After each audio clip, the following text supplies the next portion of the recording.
कभी किसी अधिकारी की शिकायत करनी है, कभी डांट सुननी है, कभी कोई भेंट करना है। मेरे समझ में नहीं आ रहा ये हो क्या रहा है। 2.5 साल से इस राजस्थान में चल क्या रहा है। जितना एक मुख्यमंत्री 5 साल में हेलीकॉप्टर या चार्टर्ड प्लेन यूज नहीं करता, उससे ज्यादा तो हमारे मुख्यमंत्री ने 2 साल में कर ली। और भागीरथ बन गए अपने आप ही कि मैं तो भागीरथ हूं, पानी ले आया। अरे पानी लोगों के आंखों में आंसू के रूप में पानी आ रहा है। कहां ले आए आप पानी? क्या स्थिति है? मानसून समय पे आ नहीं रहा है। 2 साल तो यही कहते रहे कि भजनलाल जी हैं तो बरसात बहुत बढ़िया है। कहां है वो बरसात? किसान बड़े परेशान हो रहे हैं।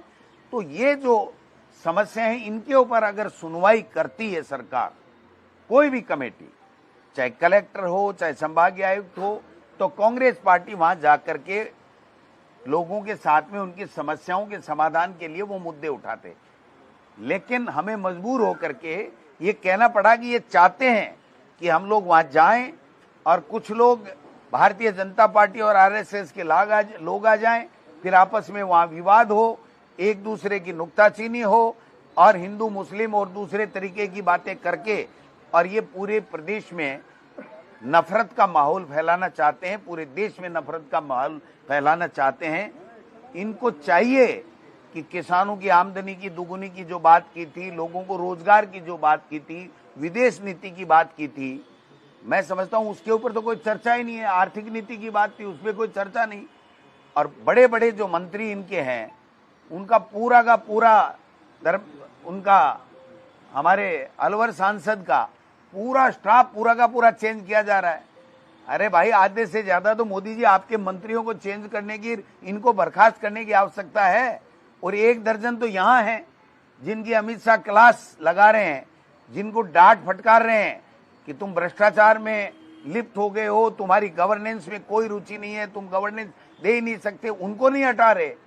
और इस तरीके का माहौल बना करके इस प्रदेश को अशांत करना चाहते हैं।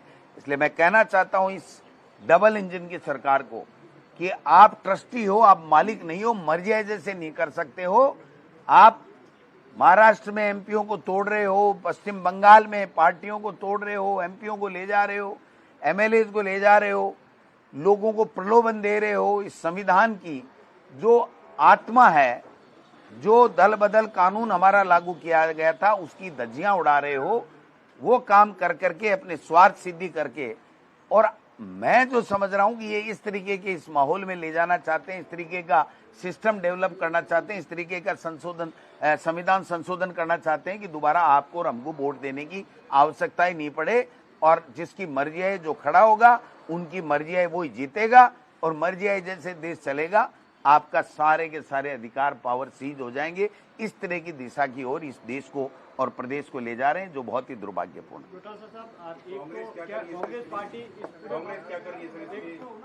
अभी तो हमने ये कहा है कि इस 2 धार्मिक उन्माद फैलाना चाहते हैं, जो भाई को भाई से लड़ाने की बातें कर रहे हैं, जो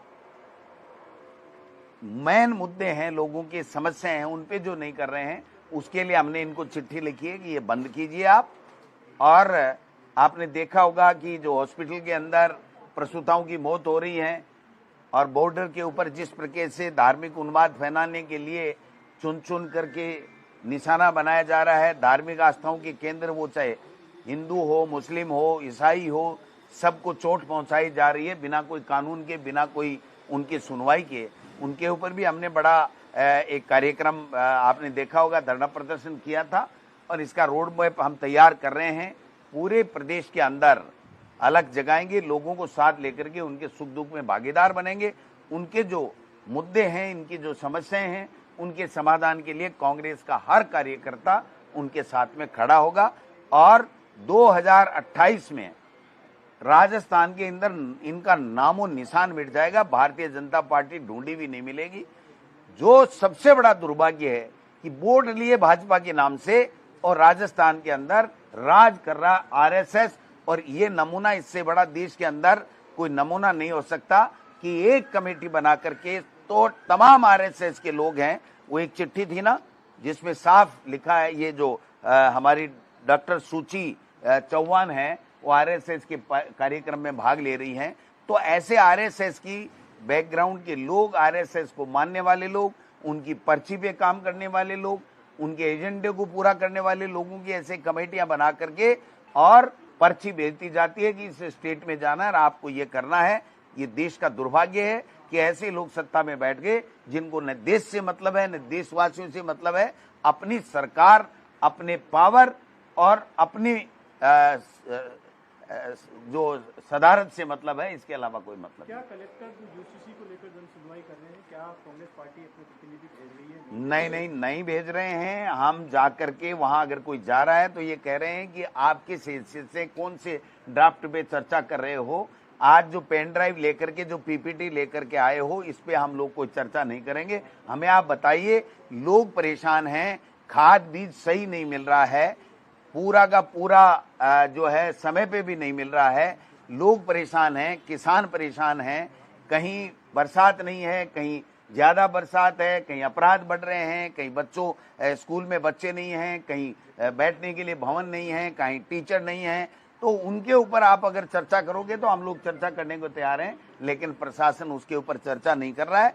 एक पेन ड्राइव में पीपीटी आती है, उस पीपीटी को दिखा करके आरएसएस और बीजेपी के जो अंधभक्त मोदी भक्त हैं उनके नाम नोट करके, संख्या नोट करके ले जा रहे हैं कि हमने जन सुनवाई कर ली और ये कानून लागू कर ले, इसलिए जरूरी है कि लोग चाहते हैं। ये एक परसेप्शन फैलाने के लिए इस तरीके का ड्रामा ये लोग बाग कर रहे हैं, जिससे हम कतई सहमत नहीं है। आप ही कह रहे हैं कि ड्राफ्ट का पता नहीं है इसके मामले में, लेकिन जो पब्लिक से सवाल पूछे जा रहे हैं उसमें तो तस्वीर बिल्कुल साफ है, कोई छुपी हुई बात रही नहीं, जिसमें बड़े सवाल भी पूछे जा रहे हैं।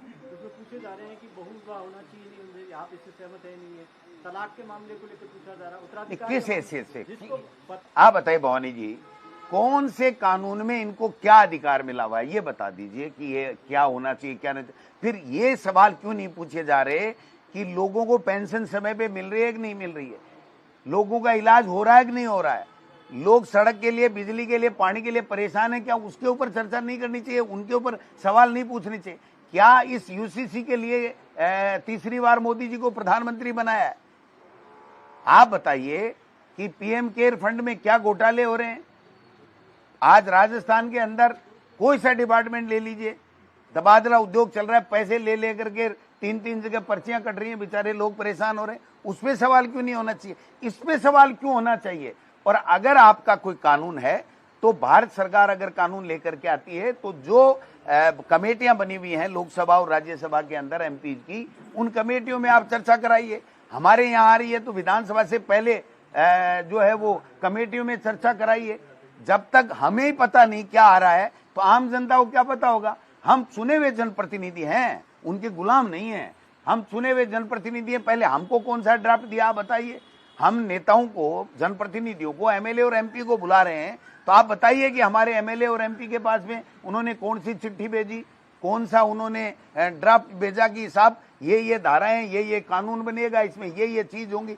एक परसेप्शन फैलाया जा रहा है, एक परसेप्शन फैला करके अपना राजनीतिक उल्लू सीधा करने का ये प्रयास किया जा रहा है, लोगों में नफरत के बीज बोए जा रहे हैं। पंचायत राज चुनाव को लेकर जो है 31 तारीख की डेडलाइन ये मीटअप नहीं कर पाएंगे, तो क्या हाई कोर्ट ने जो दी थी? भाई ये तो न हाई कोर्ट को मान रहे, न सुप्रीम कोर्ट को मान रहे, न संविधान को मान रहे, न लोकसभा को मान रहे, न दल बदल कानून को मान रहे, न कोई कानून इनका बनाया हुआ उसको मान रहे। आपने देखा होगा कि विधानसभा के अंदर मुख्यमंत्री ने कहा था कि हर विधानसभा क्षेत्र में इतने किलोमीटर की सड़कें होंगी और 10-10 करोड़ रुपए काम होंगे। अभी मुझे पता लगा है कि किसी विधानसभा में 20 करोड़ देंगे, किसी में 2 देंगे, किसी में 40 देंगे, किसी में 100 देंगे। तो राजस्थान की विधानसभा में बजट के अंदर जो घोषणा है उसका भी इंटरप्रिटेशन गलत निकाल करके अपनी मर्जी से काम कर रहे हैं। तो आप इनसे क्या उम्मीद कर सकते हो? यहां कोई विजनरी नेता नहीं है, कोई विजनरी अफसर काम नहीं कर सकता है। पर्ची जो दिल्ली से आती है वो पर्ची के हिसाब से इनको काम करना पड़ता है, इसके अलावा कुछ भी नहीं। एक केंद्रीय मंत्री के पूरा स्टाफ बदल दिया गया, राजस्थान के मंत्री जी, आप भी सवाल उठा रहे हैं, क्या लगता है? उस केंद्रीय मंत्री को ही चेंज करना चाहिए।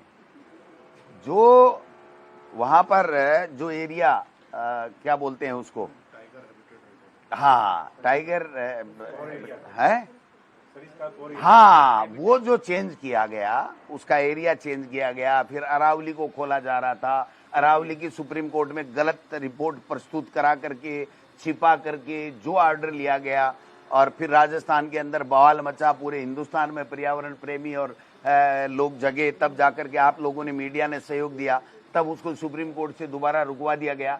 तो ये बहुत बड़े बड़े बड़े खेल हुए हैं और इन खेलों की सीटीएच की बात, हजारों खाने हैं। नेता प्रतिपक्ष ने और आपने ये प्रेस कॉन्फ्रेंस की थी और आपने कहा था कि हम इस पे मुद्दा बनाएंगे, इस पे हम बड़ा प्रदर्शन करेंगे, लेकिन आपने कुछ किया नहीं। हमने तो इतना मुद्दा बना रखा है कि रात को नींद ही नहीं लेते हम तो, कि इस मुद्दे पे इनको फाड़ जाड़ कर दें, इनको हटा दें, लेकिन अब वो समय आएगा तभी हटेंगे भाई।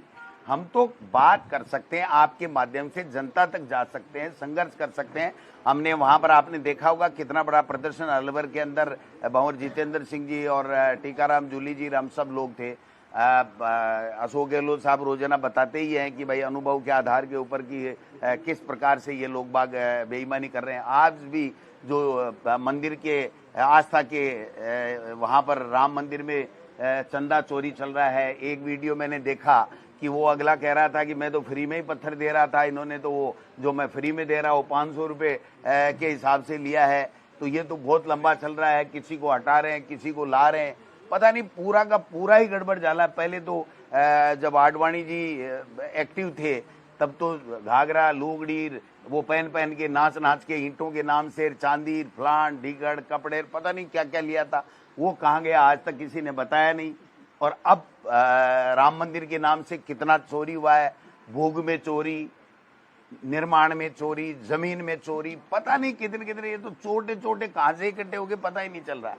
और ये भगवान श्री राम के नाम से और हिंदुत्व के नाम से सत्ता में आने वाले लोग पूरा का पूरा चोरी के काम में लगे हुए हैं और ऊपर से सीना जोरी हो रहा है कि हम ही रहेंगे, आपको नहीं आने देंगे, लोकतंत्र नहीं रहेगा। पंचायती राज में ऊपर का दखल है। अब मंत्रियों के स्टाफ का तो पता नहीं, गजेंद्र खीव सिंह जी के वो लेगा क्या है, लेगरी क्या, अब नाम ही अब और फिर गड़बड़ हो जाएगा वो। हाँ वो बलवंत ही बोल देता हूँ। लेकिन तो बलवंत जी जो थे वो पहले तो उनके ऐसे रहे, फिर उनको स्टेट बेवरेज में उसमें दारू वाले काम में लगाया गया और अब कह रहे हैं उनको सस्पेंड कर दिया। मैं तो कह रहा हूं भाई ऐसे चोटों को लगाया ही क्यों तुमको बर्खास्त करना पड़े। और 360 डिग्री के ऊपर परीक्षण करके लगाया था इनको। वो पंत साहब तो अब चले गए, इस दुनिया से नहीं, यहाँ से राजस्थान से चले गए, दुनिया में तो हैं, अभी सेंटर में नौकरी कर रहे हैं। आप कल को ये समझो कि भाई चले गए, डोटासरा ने क्या बोल दिया, ऐसा नहीं है। लेकिन वो बार बार कहते थे कि मैंने 360 डिग्री परीक्षण करके ईमानदार अधिकारी लगाए हैं। और वो ईमानदार तो छोड़ो, वो खुद ही ईमानदार था क्या था, बीच में भागना पड़ा है। और उनके जो लगाए हुए, उनके जो चमचे थे वो बर्खास्त हो रहे हैं, सस्पेंड हो रहे हैं, चोरी में पकड़े जा रहे हैं। और उधर मुख्यमंत्री जी कह रहे हैं वो मगरमच्छ पकड़ रहे हैं, मगरमच्छ पकड़ रहे हैं, मगरमच्छ पकड़ रहे हैं। ये मगरमच्छ तो तुम्हारे इर्द गिर्द होके चोरीवाड़ा कर रहे हैं, इनको रोको। देखिए राज्य निर्वाचन आयोग ने पंचायती राज विभाग को पत्र लिख के कहा है कि अगर चुनाव के लिए हमको जब डेटा दे दोगे उसके 90 दिन में हम करा पाएंगे और कोर्ट से मियाद बढ़ाने की। अब सुन लो मेरी बात, ये स्पष्ट बात है कि ये कोर्ट के आदेश को नहीं मानते बीजेपी के लोग, ये संविधान को नहीं मानते, जुडिशरी को नहीं मानते। आपसे कोई सवाल नहीं लेंगे, जैसे मैं ले रहा हूं वैसे एक दिन मुख्यमंत्री ले जाए ना तो पोत सामने आ जाए, कौन कितने पानी में आपको सबको पता लग जाए। सवाल ये है कि जब तक आरक्षण का डाटा उनको नहीं दिया जाएगा, एससी, एसटी और ओबीसी का, तब तक चुनाव आयोग कुछ कर ही नहीं सकता, मैं आपको बता रहा हूं। और उनके पूरा राज्य सरकार की तरफ से कैबिनेट में पास कर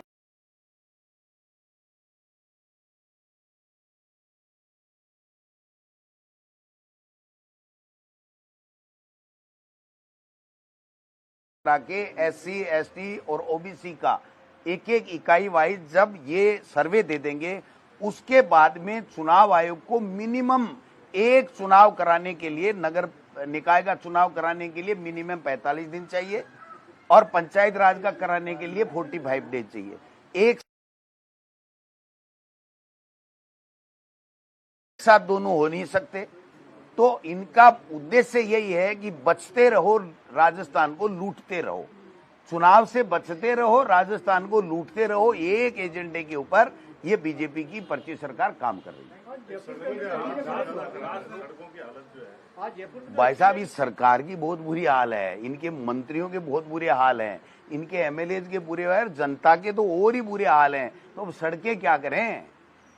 आज जो एक्सीडेंट हुआ जयपुर में, आपको क्या लगता है ट्रक ड्राइवर की लापरवाही जिस जंक्शन पे हुआ वहाँ पर जाहिर तौर पर कोई डिवाइडर होना चाहिए, बहुत तेजी से आ रहे हैं, कोई वहाँ पर कुछ नहीं हुआ और रेलिंग नहीं लगी हुई है, क्या लगता है? ये भवानी जी आज की घटना थोड़ी आप बताइए।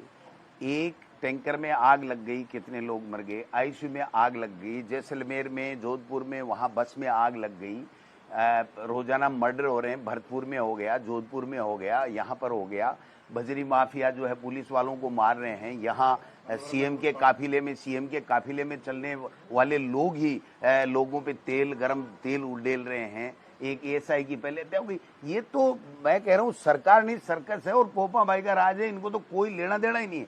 इनको तो रोजाना तीसरे दिन हेलीकॉप्टर उठाओ, चार्टर्ड प्लेन उठाओ, जाओ और दुपट्टे पहनाओ, उनको राजी करो, भोग लगाओ भगवान की तरह बड़े लोगों के, और फिर लास्ट में यहाँ आकर के कह दो साहब सब मेरी कुर्सी सलामत है, आप चिंता ही मत करो, बस।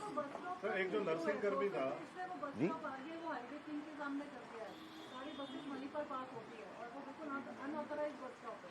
वो हत्या है, और जो सिस्टम में लापरवाह लोग हैं उनकी जिम्मेदारी तय करके उनके खिलाफ एफआईआर लॉन्च करनी चाहिए और उनके जेल के सलाखों में डालना चाहिए। सर एक संविदा कर्मी नर्सिंग कर्मी ने आत्महत्या की थी, उसकी पत्नी ने आज जहर खा लिया और वो आरोप लगा रही है कि उनको जो है न्याय नहीं दिया गया जिस हिसाब से उस दिन बात की थी। साहब सैकड़ों है तो एक गोविंद डोटासरा क्या क्या कर लेगा? आप बताओ, आप सहयोग करो थोड़ा सा इस काम में तो इनको उखाड़ फेंकें।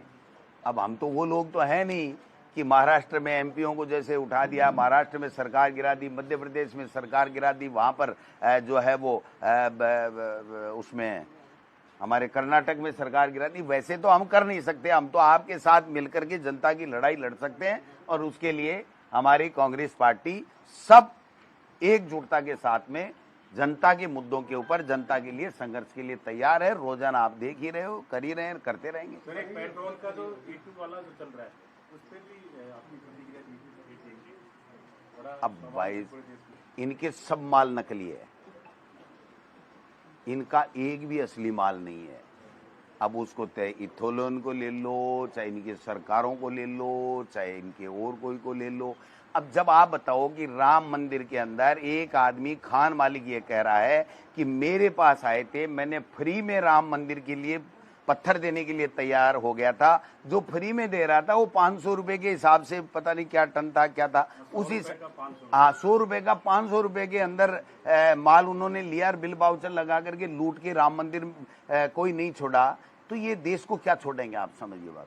सर राज्य सरकार ने 3 कृषि अधिकारियों को परसों निलंबित किया है। हाँ, और वो यही अधिकारी थे जिनको किरोड़ी लाल जी मीणा बार बार ईमानदार बताकर उनका प्रचार कर रहे थे। आपने आरोप लगाया, इसके बाद में कार्रवाई। मेरे पास लगभग 2 दर्जन ऐसे लोगों के नाम हैं जो पब्लिक से आए हैं कि ये इस विभाग के अंदर लूट खसोट करते थे और उन्होंने बेनामी बहुत प्रॉपर्टियां भी बनाई हैं।